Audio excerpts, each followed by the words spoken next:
Students, good morning. आज मैं आपको एक्सरसाइज 7.2 स्टार्ट कराने वाली हूँ। क्या? एक्सरसाइज 7.2। ओके, तो एक्सरसाइज 7.2 में ये हमारा फर्स्ट क्वेश्चन है। फर्स्ट क्वेश्चन में हमें क्या बोला गया है, देखिए कि ए और बी कोऑर्डिनेट्स हैं, ए और बी कोऑर्डिनेट्स है, ठीक है। और ए और बी कोऑर्डिनेट से एक लाइन बन रही है ज्वाइन करके, तो मैंने एक लाइन बना ली, ठीक है। और उसके बीच में भी एक पॉइंट है, एक अदर कोऑर्डिनेट्स है, ठीक है, जो कि ना उस लाइन को 2:3 पार्ट्स में डिवाइड करती है। तो मुझे वो कोऑर्डिनेट्स की वैल्यू बताओ क्या है। समझ में आया क्वेश्चन आपको? क्या है, एक दो कोऑर्डिनेट से मिलके एक लाइन बनाई गई है, और वो लाइन, उस लाइन को कोई एक पॉइंट है जो कि हमें 2 पार्ट्स में डिवाइड कर रहा है, एक इधर और एक इधर, और उस पार्ट्स का रेशियो क्या है, 2:3 है। मतलब इक्वल पार्ट्स में डिवाइड नहीं कर रहा, एक तरफ कम कर रहा है, एक तरफ ज़्यादा कर रहा है, ठीक है। तो जिस पॉइंट से डिवाइड कर रहा है उस पॉइंट के हमें क्या बताने हैं, कोऑर्डिनेट्स बताने हैं। क्लियर हो गया? तो इसका एक फॉर्मूला होता है। क्या फॉर्मूला होता है कि मुझे अगर इसका कोऑर्डिनेट निकालना है, एक्स इक्वल टू क्या होता है, देखिए एक्स इक्वल टू होता है हमारा m1x2 प्लस में m2x1 m1 प्लस में m2। क्लियर? और ऐसे ही y का फॉर्मूला होता है m1y2 प्लस में m2y1 और m1 प्लस में m2। क्लियर? अब आप इस फॉर्मूले को याद कैसे करेंगे? m1 और m2 क्या होता है? m1 और m2 क्या होता है? ये मेरा रेशियो होता है, 2:3 है। तो m1 की वैल्यू क्या है मेरी, क्या है 2, और m2 की वैल्यू क्या है मेरी 3 है। क्लियर?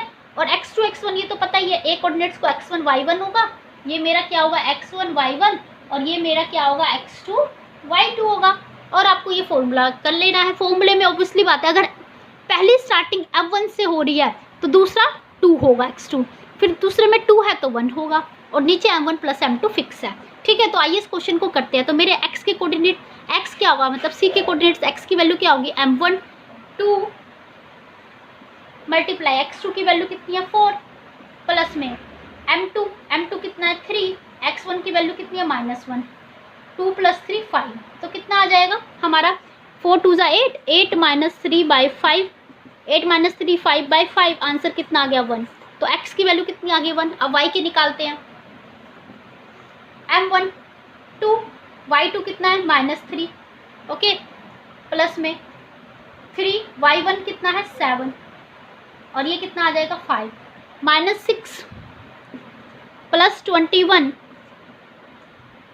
बाय में 5। तो -6 प्लस 21 - 6 कितना आ जाएगा 15/5, कितना आ जाएगा 3। तो मेरे कोऑर्डिनेट्स क्या हो जाएंगे, सी के कोऑर्डिनेट्स मेरे क्या हो जाएंगे, मेरा 1 एंड 3, ठीक है। तो ये आपका आंसर आ गया। देखिए स्टूडेंट्स, तो ये मेरा क्वेश्चन नंबर क्या है, क्वेश्चन नंबर मेरा 2 है।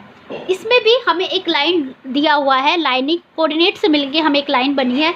तो coordinates of A 4 -1, coordinates of B -2 -3, ये मेरी एक लाइन बनी है कोऑर्डिनेट से मिलके। और क्या बोला गया है क्वेश्चन के अंदर, ये बोला है कि अब इसमें ना कुछ पॉइंट्स हैं, ठीक है। अब वो ट्राई सेक्शन कर रहा है। ट्राई सेक्शन का मतलब क्या होता है, 3 इक्वल पार्ट्स में डिवाइड करना, ठीक है। तो अगर एक लाइन 3 इक्वल पार्ट्स में डिवाइड कर रही है तो उसमें कितने पॉइंट होंगे, 2 पॉइंट होंगे, एक ये और एक ये। तभी कितने पार्ट्स में डिवाइड करेगा, एक ये पार्ट हो गया, और एक ये पार्ट हो गया, और एक ये पार्ट, 3 पार्ट्स हो गए, ठीक है। जिस तरीके से हमने लास्ट क्वेश्चन में किया कि एक लाइन है और उसमें एक पॉइंट है, वो आपको 2 पार्ट्स में डिवाइड कर दिया, तो एक पॉइंट ही 2 पार्ट्स में डिवाइड कर सकती है, और 2 पॉइंट कितने पार्ट्स में डिवाइड करेगी, उसको 3 पार्ट्स में डिवाइड करेगी। लेकिन पिछले क्वेश्चंस में हमें क्या था कि हमें रेशियो दिया हुआ था 2:3, ठीक है, m1 m2 की वैल्यू दी हुई थी। इस बार हमें ये नहीं दिया हुआ कि m1 और m2 कितना है, ठीक है। तो मैंने एक पॉइंट मान लिया C और इसको मान लिया D। तो मेरे को ये दोनों कोऑर्डिनेट्स बताने हैं, ठीक है। अब यहाँ पे लेकिन एक चीज़ की हिंट दी हुई है कि 3 इक्वल पार्ट्स में डिवाइड कर रहा है, यानी कि सपोज अगर ये पार्ट मेरा, ये पार्ट पूरा 2 सेंटीमीटर के इक्वल है, और ये भी मेरा 2 के इक्वल है, और ये भी मेरा 2 के इक्वल है, सपोज एग्जाम्पल ले लेते हैं। तो इनका रेशियो कितना आएगा, 1:1:1 आएगा। क्लियर?